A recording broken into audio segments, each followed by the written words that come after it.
हर हर महादेव। हमारी चैनल में आपका बहुत बहुत स्वागत है। आज का मेरा टॉपिक है कि जो ये मूवी थी, जो बहुत ही ज़्यादा पसंद की गई, ये जवानी है दीवानी, जिसको मोस्टली पब्लिक ने एक सिंपल लव स्टोरी के रूप में देखा और पसंद किया, लेकिन एक्चुअली में ये एक ऐसी hidden twin flame journey story थी कि शायद किसी ने नोटिस की हो या ना हो, लेकिन भले ही इसमें स्पिरिचुअल थिंग्स जो होती है, मतलब स्पिरिचुअल कनेक्शन के जो साइन एंड सिंबल, वो भले ही कम दिखाए गए या फिर बिल्कुल ही नहीं दिखाए गए। ये एक सिंपल लव स्टोरी के रूप में इसको दिखाया गया, लेकिन ये पूरी स्टोरी एक ट्विन फ्लेम जर्नी को पूरा कंप्लीट स्टेज दिखाती है इसका। अगर आप इसको देखकर अगर आपको पहले नोटिस हुआ है तो अच्छी बात है, अगर नहीं हुआ तो आप अगर इसको दोबारा देखेंगे तो आप अगर एक ट्विन फ्लेम है तो आप इसको ज़रूर मतलब रिलेट कर पाएंगे और ये समझ पाएंगे कि मैं इसमें कौन कौन से स्टेज आपको एक्सप्लेन करूँगी, जिससे आपको ईज़िली समझ में आ जाएगा कि ट्विन फ्लेम जो जर्नी होती है वो सिर्फ लव स्टोरी नहीं होती है, वो आपके सोल की वो जर्नी है जिसके थ्रू आपको ट्रांसफॉर्म होना होता है। ये लगता ऐसा है कि इस जर्नी का पर्पस ये है कि दो लोग एक दूसरे से मिलते हैं, बिछड़ते हैं, फिर रीयूनियन होता है, लेकिन जो स्टोरी का पर्पस होता है वो अल्टीमेट हीलिंग ही होता है। ये स्टोरी मैंने सिंबल के थ्रू इसीलिए ली है कि आपको समझाने के लिए, एग्जाम्पल के तौर पर इसलिए लिया है कि बाकी कोई भी अगर मैं स्टोरी उठाऊं तो वहाँ पे थोड़े बहुत अप एंड डाउन है, मतलब थोड़ा सेपरेशन का पेन ज़्यादा है, या फिर एंडिंग कुछ ऐसी है कि जहाँ पर रीयूनियन नहीं है, हीलिंग है किसी स्टोरी में। चाहे हीलिंग पूरी कंप्लीट हो जाए लेकिन फिर भी रीयूनियन नहीं होता है, लेकिन इस मूवी में रीयूनियन दिखाया गया है पूरा। तो यहाँ पर मैं इसीलिए इसको लेकर ट्विन फ्लेम जर्नी के सारे स्टेज को मैं यहाँ पर कवर करने वाली हूँ। तो जो फर्स्ट स्टेज है वो क्या होता है, यहाँ पर दो कपल हैं, यानी कि लड़का और लड़की। कैसे, जो नैना है यानी कि जो दीपिका पादुकोण का जो कैरेक्टर है वो बहुत ही शाय, इमोशनल, अपने सारे इमोशन को छुपा कर रखने वाली, चुपचाप रहने वाली एक सैड सी मतलब लड़की दिखाया गया है, जो अपनी ही मतलब अपने अंदर के जो नेचुरल उसके इमोशंस है उसको हमेशा उसने दबा कर रखा। सोसाइटी, अपने पेरेंट्स, सबके प्रेशर में, या फिर मतलब जो एक होता है ना हमारी सोसाइटी में एक अच्छी इमेज बनाने के उस चक्कर में उसने अपने सारे इमोशन को छुपाकर इस तरह से रखा। तो वो एक बहुत ही प्यारी सी पर एक बहुत ही शाय, इमोशनल टाइप की लड़की थी। वहाँ पर ही जो बनी है यानी कि जो रणबीर कपूर है उसका कैरेक्टर ऐसा है कि वो एक बहुत ही केयरलेस, एक जहाँ पर नैना इतनी इंटेलिजेंट और मतलब फर्स्ट रैंक लाने वाली लड़की है, वहीं दूसरी तरफ वो एक बैक बेंचर की तरह उसकी इमेज है, जो बहुत ज़्यादा मतलब घूमने फिरने के सपने देखता है। वो बहुत ज़्यादा एक फियरलेस और एकदम उसके अपोजिट पर्सनालिटी है उसकी। तो वहाँ पर जो दोनों का जो एक ही क्लास में पढ़ना और दोनों एक दूसरे को मतलब जानते भी हैं, लेकिन वो वहाँ पर क्या है, उनका जो फर्स्ट स्टेज है वो है सोल रिकग्नाइजेशन, यानी कि दोनों एक दूसरे को जानते हैं, एक अजीब सा अट्रैक्शन है, एक अजीब सा कनेक्शन है, लेकिन वहाँ पर सिर्फ सोल एक दूसरे को पहचानती है। वो एक दूसरे से पूरे अपोजिट होने की वजह से एक दूसरे को फिज़िकल लेवल पर मतलब 3D लेवल पर नहीं पहचान पा रहे, यानी कि एक्सेप्ट नहीं कर पा रहे। जहाँ पर नैना को फील हो रहा है यानी कि बनी के लिए कि बहुत सारे इमोशंस हैं, लव है, जो भी है, लेकिन वो कभी उसको एक्सप्रेस नहीं कर पा रही, और वहाँ दूसरी तरफ जो बनी है उसको भी एक मतलब सोल लेवल पर उसको पूरा है कि ये कनेक्शन अलग है, कुछ तो अलग है जो बाकियों से पूरा ही ज़्यादा इंटेंस है और अलग है, लेकिन वो सेम वहीं पर वो भी मतलब उसको इतना सीरियसली नहीं लेता है, क्योंकि दोनों अपोजिट पर्सनालिटी हैं पूरी। तो वहाँ पर जो फर्स्ट स्टेज है वो है सोल रिकग्निशन का। दोनों एक दूसरे को जानते तो हैं ही, फिर वो स्कूल टाइम के बाद अलग हो जाते हैं, फिर सडनली अचानक एक ट्रिप पर दोनों की मुलाकात होती है, तो वो एक मिनी रीयूनियन का स्टेज होता है। वहाँ पर उन दोनों की सोल मतलब एक दूसरे को और ज़्यादा मतलब पहचानती है। सोल तो मतलब पहचानती है, लेकिन उनकी जो फिज़िकल वर्ल्ड की जो उनकी रियलिटी है वो थोड़ी और उभर के आती है। वापस एक दूसरे को मिलते हैं वो, तो उनके जो चक्रास होते हैं वो एक्टिवेट होते हैं, तो सेम एक दूसरे की एनर्जी वहाँ पर उनकी एक्सचेंज होती है। मतलब कि जब दोनों ट्रिप पर जा रहे होते हैं तो एक दूसरे को वो सबकॉन्शियसली सपोर्ट कर रहे हैं।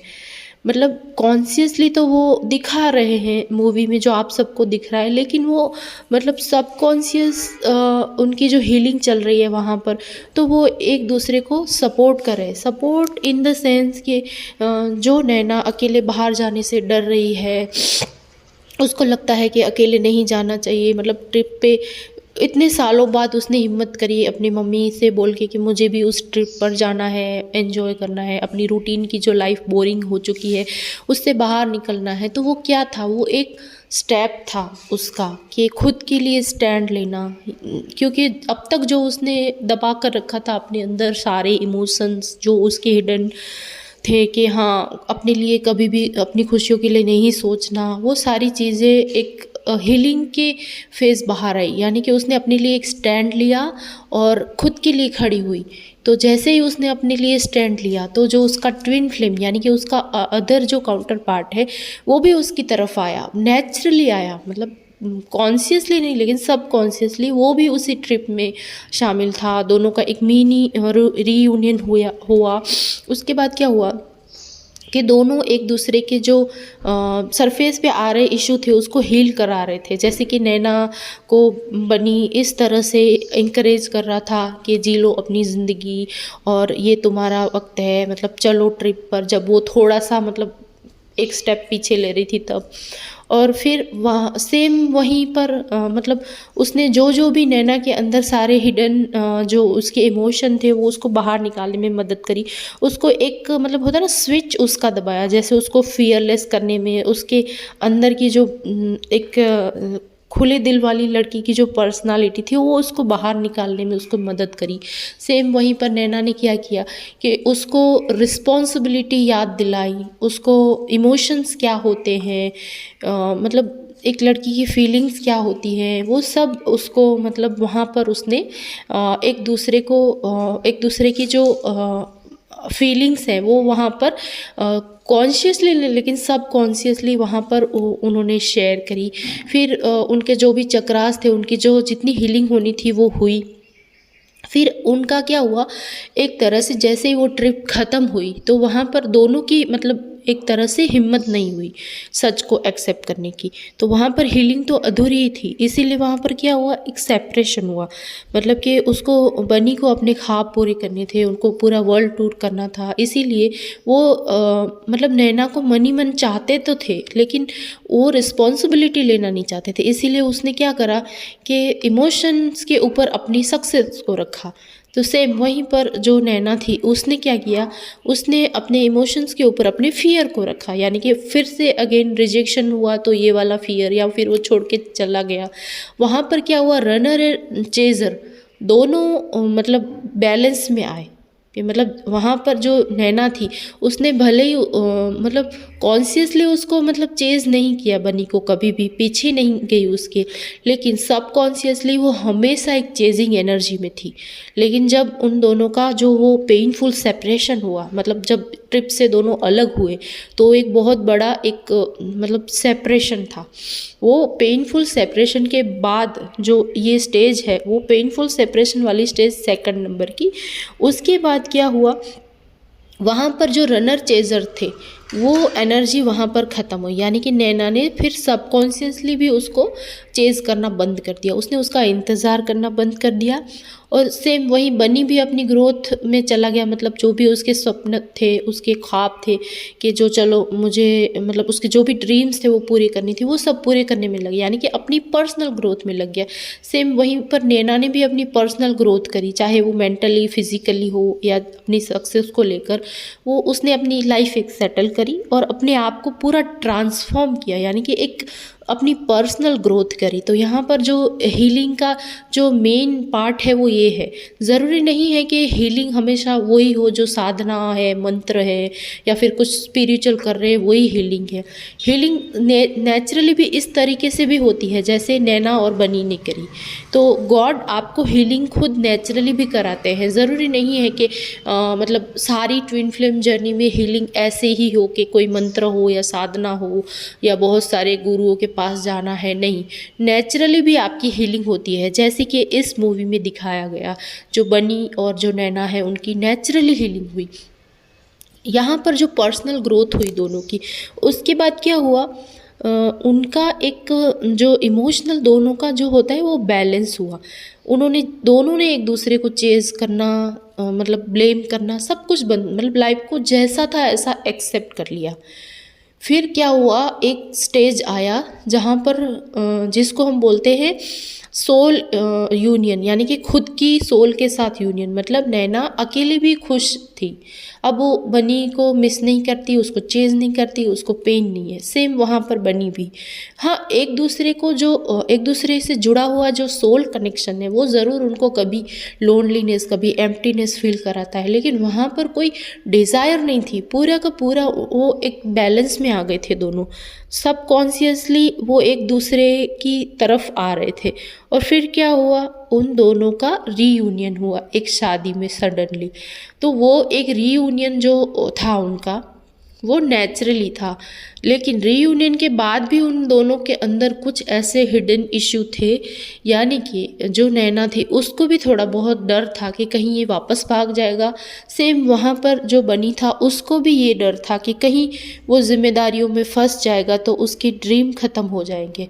लेकिन वहाँ पर अगेन दोनों जब एक दूसरे से मिले तो उन दोनों के चक्रा फिर से एक्टिवेट हुए, उनकी थोड़ी बहुत भी जो इम्प्योरिटी थी, जो भी डाउट्स थे, वो सब क्लियर हो गए। और एक स्टेज पर आकर जब दोनों ने सरेंडर किया तो गॉड ने नेचुरली उनका रीयूनियन कराया। रीयूनियन मीन्स के पूरा उनका जो बैलेंस था, जहाँ नैना एकदम डरी सहमी सी शाय सी लड़की, वहाँ वो फियरलेस, लेकिन जब दोनों को जुड़ने की बात आती थी तो वहाँ पर वो दोनों ही स्टैंड नहीं ले पा रहे थे। लेकिन जैसे ही नैना ने अगर आप इसको ऐसे देखेंगे कि जब तक नैना शाय थी, डरी सहमी थी, वो अपने लिए स्टैंड नहीं लेती थी, उसने अपने आप को भले ही वो कहने को डॉक्टर बन चुकी है और एक अच्छी खासी इमेज बना चुकी है, लेकिन फिर भी उसकी जो अंदर की सबकॉन्शियस हीलिंग थी वो इनकम्प्लीट थी। इसीलिए बनी हमेशा भागता रहता था उससे। भले उसको सोल उसको उसकी तरफ ले जाती थी, उसको अट्रैक्शन होता था, लेकिन वो कभी नैना की रिस्पॉन्सिबिलिटी नहीं लेता था। उसको लगता था कि अगर वो इसके साथ जुड़ गया तो उसके ड्रीम ख़त्म हो जाएंगे, वो जिम्मेदारियों में फंस जाएगा। लेकिन जब नैना ने अपने ऊपर काम किया, अपने आप को ट्रांसफॉर्म किया, उसने अपने आप को उस स्टेज में लाया यहाँ सोल यूनियन होता है, गॉड के साथ अलाइनमेंट नेचुरली, तब वहाँ पर क्या हुआ, बनी खुद ही खुद उसके पास नेचुरली आ गया। और उसके अंदर भी जो, क्योंकि ट्विन फ्लेम एक ही है, वहाँ नैना ने अपनी हीलिंग करी, अपने फियर्स को दूर किया, अपने अंदर के डाउट्स को ख़त्म किया और अपने ऊपर वर्क किया, अपने लिए स्टैंड लिया। तो वहाँ पर बनी ने भी उस रिश्ते के लिए स्टैंड लिया। तो ऐसे होती है ट्विन फ्लेम जर्नी, जिसको कई बार आप बोलते हैं ना ट्विन फ्लेम मिरर, तो ये होता है मिरर। आपको पता ही नहीं होता कि आपका जो ट्विन है आपको क्या मिरर करा रहा है। तो वहाँ पर जो बनी था वो उसको यही मिरर करा रहा था कि नैना के अंदर बहुत सारी करेज थी, लेकिन उसने उसको सप्रेस किया था। नैना के अंदर बहुत सारे इमोशंस थे, लेकिन वो उसने सप्रेस किए थे, वो भी एक्सप्रेस नहीं कर पाती थी पहले। सेम वैसे ही नैना के अंदर बहुत सारा बनी के लिए प्यार, रिस्पेक्ट और करेज थी, लेकिन उसने कभी उस चीज़ को दिखाया नहीं या फिर खुद के लिए कभी स्टैंड नहीं लिया। उसको कैसे ज़िंदगी जीनी है, उसने हमेशा सोसाइटी, अपने मम्मी पापा, अपने पेरेंट्स की जो बनाई हुई बाउंड्री है उसको उसने कभी क्रॉस करने का सोचा ही नहीं। लेकिन जैसे ही उसने वो चीज़ करी तो ऑटोमेटिकली गॉड ने उन दोनों की मतलब नेचुरली हीलिंग करा कि उनका रियूनियन हुआ। यहाँ पर मैं ये नहीं कह रही कि बाउंड्री को क्रॉस करना मतलब कुछ गलत चीज़ें करना, लेकिन जो चीज़ें सही हैं उनके लिए स्टैंड लेना। और इस पूरी जो मूवी है, इस पूरी जो जर्नी है, उसमें मेन 4 जो स्टेप कहो या स्टेज कहो वो बहुत ही अच्छे से दिखाए गए हैं। पहला, सोल को एक दूसरे का मतलब पहचान होना, जो सोल रिकग्नाइजेशन हम कहते हैं।